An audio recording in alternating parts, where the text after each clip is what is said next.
In another preliminary, he's been mentioned as a possible opponent. I take all comers. I don't duck any man. Can we assume that Michael Dokes is one of the prospects? All comers. Come one, come all, because nobody could get close to me. They're not even close. I'm the best fighter in the world. Ladies and gentlemen, good evening. In the spring of 1985, one special young man had his debut fight. Back then, no one knew he was destined to become one of the most recognizable boxers in history, Mike Tyson.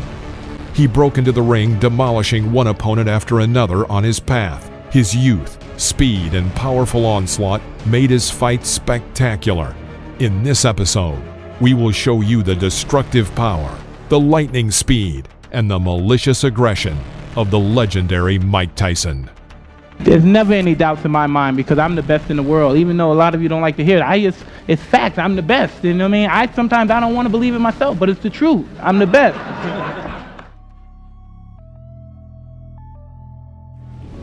Mike Tyson versus Ricardo Spain. The fourth fight in Mike Tyson's career took place on June 20th, 1985, at Resorts International, Atlantic City, New Jersey. Mike Tyson's fourth fight. First fight in front of a big-time audience, though. This time not in. Mike Tyson. After a series of 12 unanswered strikes by Tyson, Spain tried to mount a comeback with a clinch. In an instant, Mike hits with a left hook, sending Spain to the deck. It's like a steam hammer. As Ricardo Spain has already found out. Boy, that was quick. Boy, that was fast. Boy, that was found out. Leaning on the ropes, Ricardo rose at the count of 8. As soon as the referee gave the command to continue the fight, both boxers went on the attack. Both missed their targets, but Mike Tyson was faster and immediately landed a left hook to Spain's jaw. Ricardo's knees bent, which saved him from 2 more blows, but the referee stopped the bout. Absolutely destroyed him there. Well, we wondered, didn't we, when we saw the Halpin fight? Mike Tyson versus Michael Johnson, Mike's 8th fight, which took place on September 5th, 1985. The fight, like most of young Tyson's bouts, did not last long, only 39 seconds. There he goes. He's just going to pull. After the first exchange of blows and a powerful left hook to the liver, Johnson was knocked down to the floor of the ring. Because down he goes. The left hook just buried him, dug him in the ribs. I think it was a left and a right. The referee counted and gave the command to continue. The fight quickly began again, and Tyson hit Johnson with a powerful right cross, knocking him out.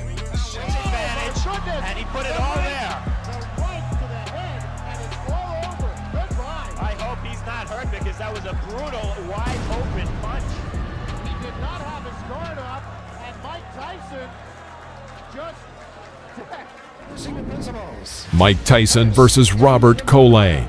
The 10th fight in Mike Tyson's career took place on October 25th, 1985, at the Atlantis Hotel, Atlantic City, New Jersey. The scheduled 8-round match began quickly and ended just as quickly, all in the style of the young Mike Tyson. In the first round, Tyson crushed this taller opponent at just 37 seconds, taking him down with a powerful left hook.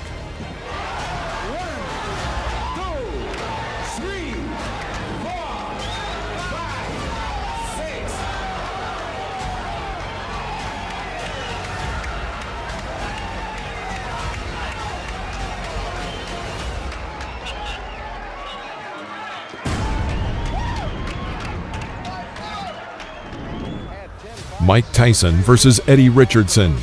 The 12th fight in the career of Mike Tyson took place on November 13th, 1985 in Houston, Texas.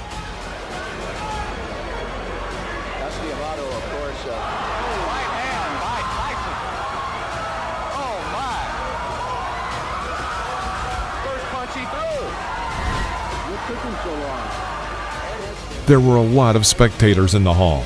Everyone got comfortable in anticipation of the next knockout. And the knockout came, 1 minute 17 seconds into the first round, when Mike delivered a left hook to Eddie's head.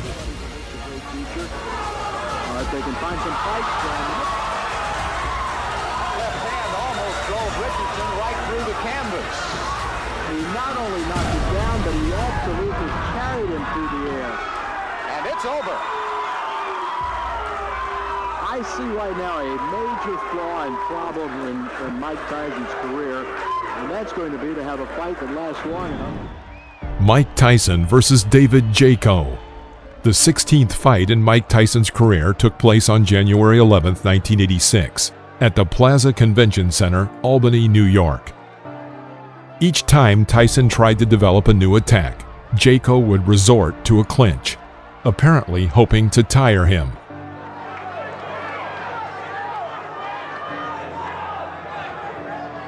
After one of these combinations, a strike landed on David's head, and he found himself knocked down into the corner of the ring.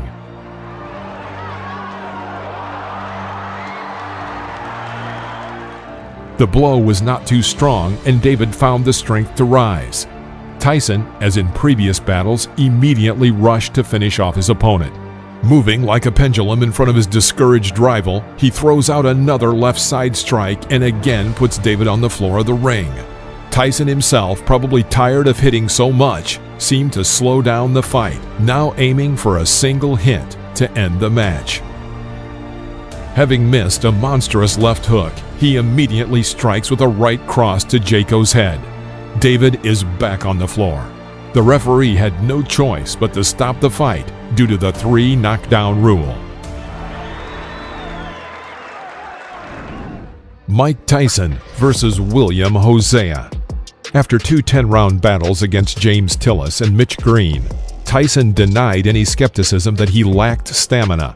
True, it's worth noting that Hosea was just scared and quickly got knocked out, but this does not detract from the effectiveness of Tyson's punches. He's just going to follow suit. Not your Reggie Gross only lasted 1 round in his last fight. So After a clinch, Mike catches William on an oncoming right cross and tries to develop an attack by embarking on a powerful series.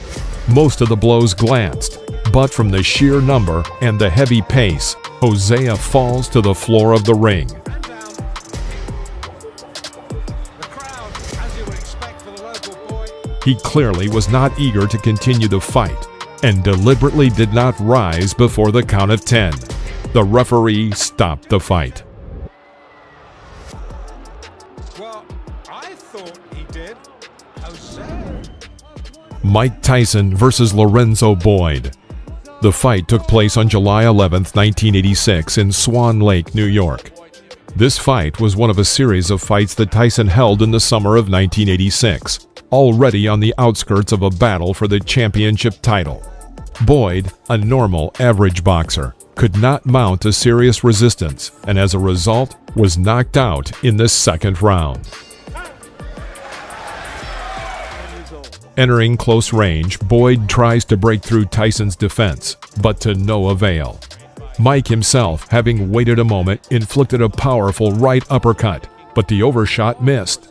Tyson calmly walks up to him again and hits him with his crown right hook into Boyd's core, and then followed with a right uppercut.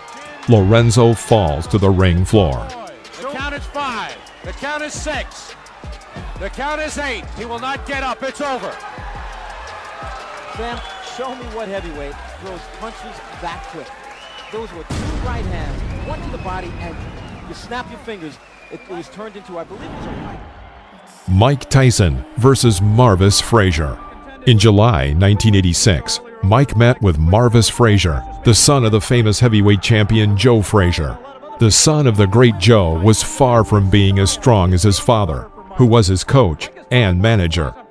What Joe was counting on by matching Marvis against Tyson is not entirely clear. But when watching the battle, it seems that the young Frazier was hit by a truck. At the beginning of the first round, Mike cornered the opponent and hit him with a right uppercut. Frazier was shocked. Tyson immediately carried out a series of strong blows. His enemy fell. The referee started the countdown, but seeing that Frazier was lying insensibly, he stopped counting. It was a hard knockout. Frazier came to his senses in a few minutes. Tyson took only 30 seconds to knock out Frazier. This fight was the shortest in the professional career of Iron Mike. Ferguson, the first time you saw him here on ABC Sports. Watch the uppercut, the right uppercut.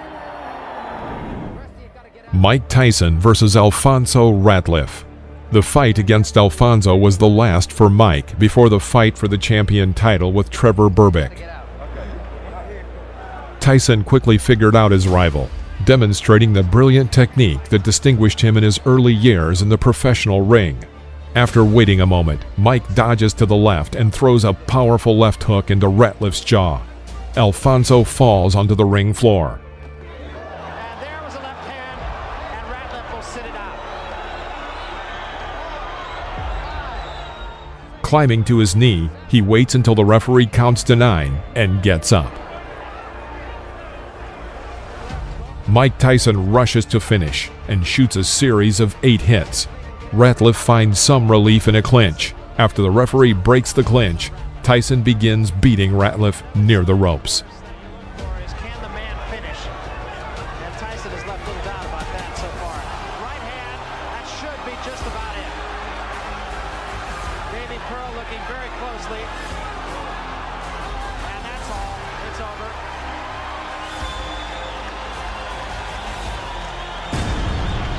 The bicycle had a flat tire. And the rider fell off.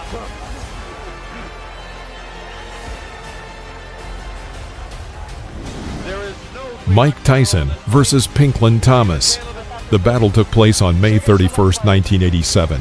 At this point, Mike was the owner of the WBA and WBC belts. Thomas approached this match with a good track record of a series of 3 victories in a row and was considered a serious test for the 20-year-old Tyson. And at the beginning of the match, it seemed so. Thomas managed to cope with the pressure of Iron Mike for 5 rounds. However, in the 6th 3-minute period, Tyson carried out a series of powerful uppercuts and hooks from both hands, some of which landed right on his opponent's jaw. Thomas stumbled, and then after another left hook, crumpled him to the canvas.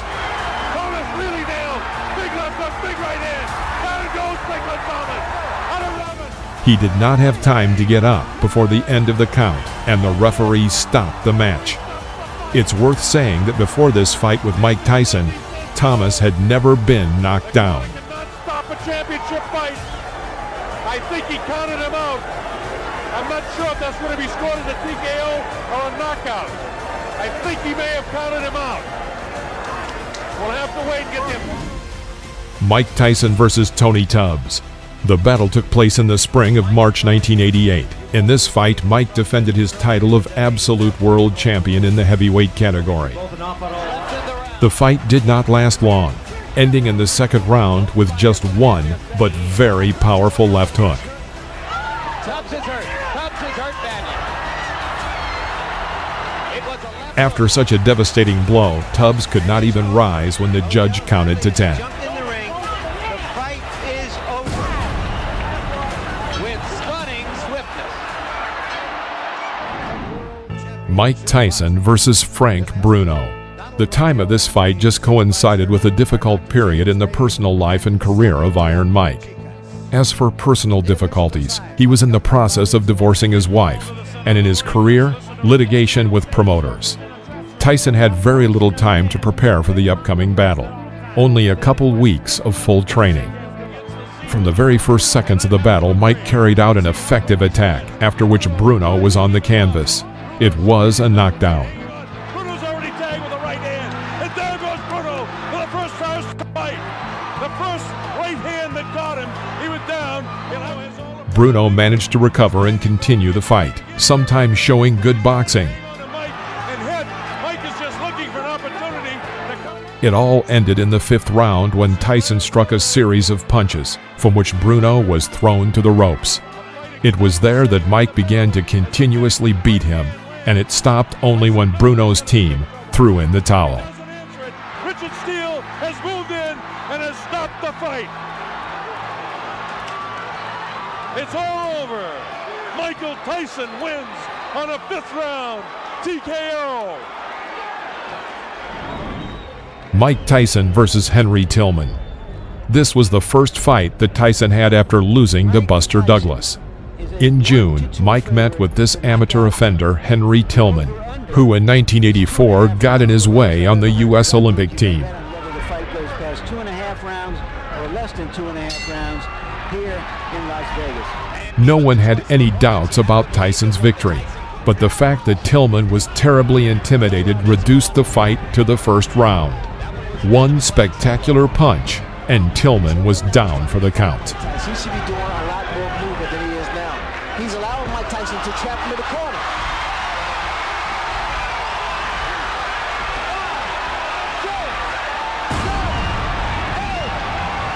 That'll be enough. Mike Tyson versus Donovan Ruddock. This was a very interesting and revealing battle. Ruddock was a hefty Canadian who, of course, was afraid of Tyson, but not to the point that he would immediately fall, like Henry Tillman or Alex Stewart. Most likely, Ruddock was a hidden left-handed person. That is, a left-handed person standing in an ordinary left-handed stance. In general, a good but very limited boxer. All his technique came down to getting to his signature hit with the left, something between a hook and an uppercut. But he certainly had a powerful blow. The fight proceeded in a bitter struggle, with some advantage on Tyson's side.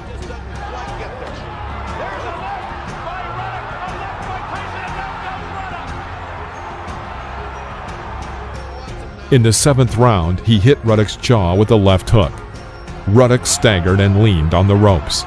Mike Tyson rushed in to finish off the opponent, but the referee, Richard Steele, suddenly stopped the bout, calling a TKO.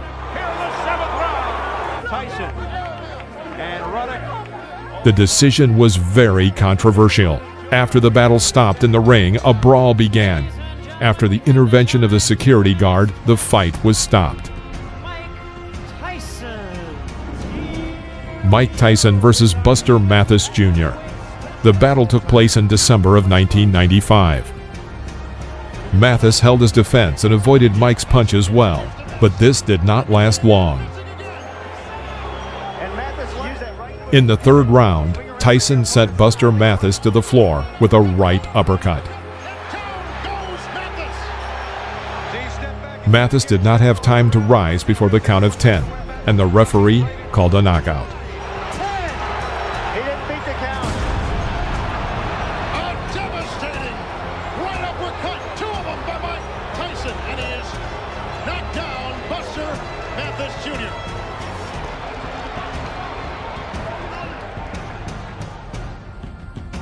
This is the world of boxing.